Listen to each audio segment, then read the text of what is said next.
Dans le prochain épisode de Demain nous appartient. Tandis que les craintes de Sébastien se confirment, Nathan s'installe à coloc. En parallèle, le plan de Judith tombe à l'eau. Attention, les paragraphes qui suivent contiennent des spoilers sur l'épisode de Demain nous appartient lundi soir sur TF1. Si vous ne voulez rien savoir, ne lisez pas ce qui suit. Lundi 13 juin dans Demain nous appartient.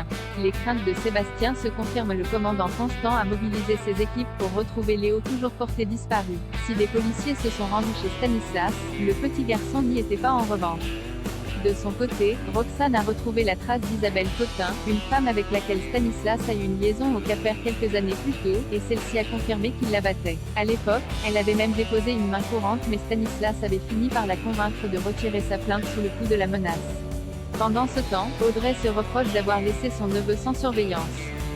Refusant de rester les bras croisés, la mère de famille se rend alors chez les Perrault pour retrouver son petit garçon. Après avoir fait le tour de la propriété, Audrey doit se rendre à l'évidence. Léo n'est malgré tout, la tension est palpable et Stanislas saisit cette opportunité pour jouer les pères inquiets en faisant au passage passer Audrey pour une mauvaise mère. Lorsqu'il jure qu'il ne lui laissera plus jamais sa garde, Audrey le gifle violemment. Immédiatement, Raphaël intervient et presse Audrey de partir. Plus tard, Nordine débarque chez les Roussel pour inspecter la chambre de Léo. Tandis qu'il conclut à une fugue, Audrey en vient à croire qu'elle est une mauvaise mère. De son côté, Damien quitte le commissariat. En rangeant ses affaires dans sa voiture, le policier retrouve Léo caché sur la banquette arrière. En effet, en entendant sa tante pleurer en cachette, il a compris que le test de paternité avait confirmé que Stanislas était son père. Ayant eu peur qu'il l'emmène loin de sa famille, il a donc décidé de se cacher. Par la suite, Damien raccompagne Léo chez les Roussel pour le plus grand bonheur d'Audrey. Après s'être assuré que tout allait bien, cette dernière lui fait promettre de ne plus jamais recommencer avant de le prendre dans ses bras. Non loin de là, Sarah et Roxane apprennent au procureur Perrault que le téléphone de Stanislas a borné à plusieurs reprises près du cabinet et du domicile de Raphaël ainsi que du tribunal plusieurs semaines avant leur rencontre. Selon elle, il ne l'aurait pas rencontré par hasard et aurait provoqué sciemment cet accident de trottinette. Mais ce n'est pas tout. En épluchant ses relevés bancaires, Roxane a découvert que Stanislas avait ouvert un compte récemment et qu'il avait reçu un très gros virement. Dans la mesure où tout porte à croire qu'il manigance depuis le début, Sarah pense que c'est un sociopathe manipulateur. Même si elle n'a aucune preuve, la policière est persuadée qu'il a tué Ève Roussel. Sébastien, qui partage cette analyse, a quant à lui peur que sa fille soit sa prochaine victime. Sans attendre, il débarque chez elle et la prie de l'écouter attentivement. Après l'avoir informé que la police pourrait bientôt prouver que Stanislas a déjà été violent par le passé, Sébastien tente de faire comprendre à Raphaël qu'elle est en danger. Comme elle ne réagit pas, il lui explique alors qu'ils ont la preuve que le skipper la manipule depuis le début. Bien qu'il sache que ce n'est pas facile pour elle, Sébastien la supplie d'ouvrir les yeux. Face à son regard fuyant, il lui demande si Stanislas a déjà levé la main sur elle. Les larmes aux yeux, Raphaël soulève son t-shirt et lui montre le bleu qu'elle a sur le ventre. À cet instant, ils sont loin de se douter que Stanislas a caché une caméra dans le salon et qu'il les espionne à quelques pas de là. Nathan s'installe à la coloc. Nathan a passé la nuit chez Mona.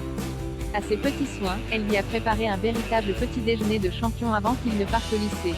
Il faut dire qu'elle a vraiment à cœur de lui venir en aide. C'est pourquoi elle demande à Soraya d'héberger Nathan à la coloc le temps qu'il passe son bac.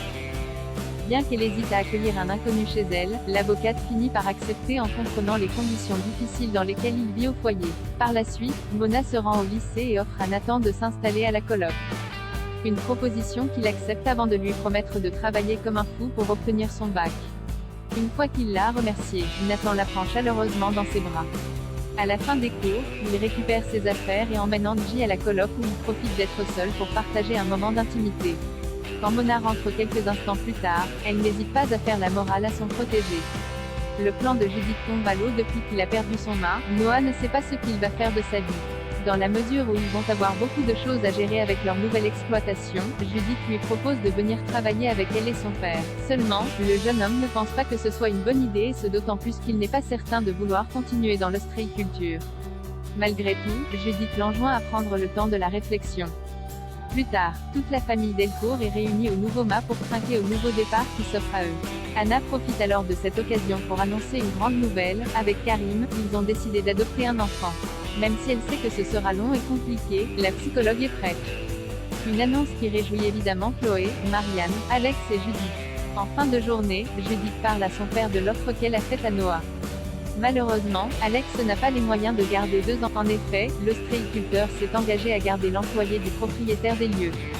Il demande donc à sa fille de parler à Noah avant qu'il ne se fasse des films. Peu après, elle retrouve donc Noah au spoon pour lui annoncer la mauvaise nouvelle.